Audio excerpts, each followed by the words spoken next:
Well, the flu continues to take its toll on Georgians.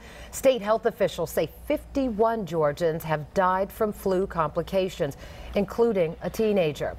And more than 1,000 have already been hospitalized. The CDC says the number of child flu deaths across the nation has risen now to 53. And half of the children who died did not have an underlying medical problem prior to falling ill. Fox Medical Team's Beth Galvin spoke to the top doctor at Children's Healthcare of Atlanta. Joins us now. Beth, this really has a lot of parents, everyone just spooked at this point.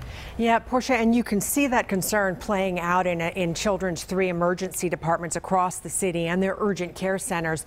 This is the busiest flu season that Children's has ever seen. So the hospital system is trying to reassure parents that most kids will be able to get through the flu virus and a flu infection at home with time and fluids and rest. Inside the emergency department here at Children's Healthcare of Atlanta at Eggleston, a waiting room full of masks and misery and parents on edge. Our emergency room volumes are the highest that they've ever been, and it's a mixture of multiple respiratory illnesses and influenza.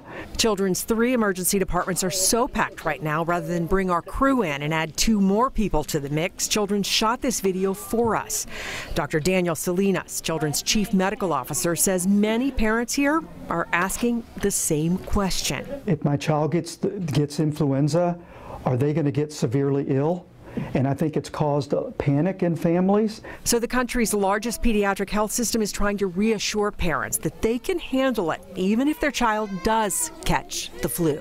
I've been through illnesses before with my child. I know what to do. I got this. Dr. Salinas says most healthy children can ride out the flu without complications. So instead of heading to the ER, he says parents should call their child's doctor first for direction. They're going to need a lot of rest. They're going to need some extra tender loving care. They're going to need extra fluids because they'll have a fever. They can treat the fever and the symptoms of influenza using common anti-fever type medications like acetaminophen and ibuprofen. And please remember to avoid aspirin and aspirin-containing products. Salinas says you want to push fluids and rest and watch for complications like dehydration or symptoms that seem to get better and then suddenly worsen. If a child gets a severe unrelenting headache, if they develop labored breathing, confusion, blood in the urine, severe muscle cramps that cannot be relieved. That, Dr. Salinas says, is when it's time to come here to the ER. But hopefully you'll be able to get through this without the crowds or the wait. And there are still a lot of questions about how effective this year's flu shot is. But Dr. Salinas says he thinks it's critical to get your child vaccinated even late in the game, because he says if your child does in fact get a flu shot and still get sick, the child is less likely to develop deadly complications of the flu. And we've still got weeks to go left in the flu season, so he says it's not too late to find that flu shot for your child. Portia? Good information. Thank you, Beth.